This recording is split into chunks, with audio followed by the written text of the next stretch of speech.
audacious and completely unlikely and completely unexpected, at least from somebody who's lived in Gaza. Salam Ajiloni called Gaza City home for 5 years.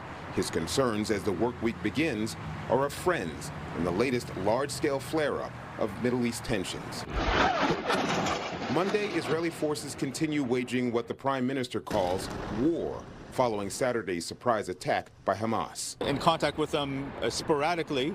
I have not tried in the last few days to call or to email, but of course I feel I lived under Israeli bombing of Gaza myself. For Ajiloni, this renewed fight is part of the ongoing Palestinian fight to secure what they see as their homeland.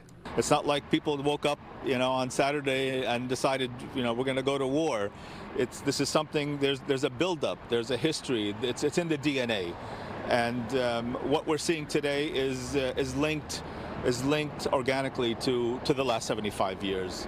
Rinse, wash, repeat, and here we are doing it all over again. Middle East policy expert Dr. Robert Sanders says there are elements on both sides of the conflict who want peace, but they're being pushed away from it and each other by more radical elements.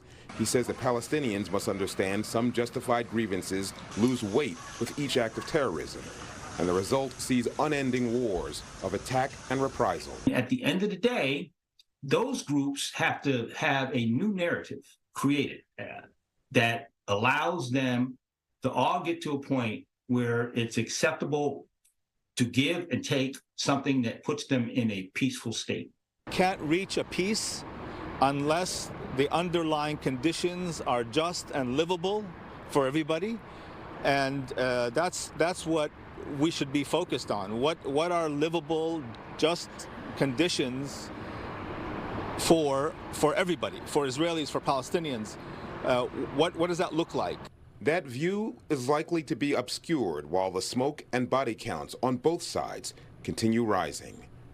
In the South Bay Bureau, Jesse Gary, KTVU, Fox 2 News.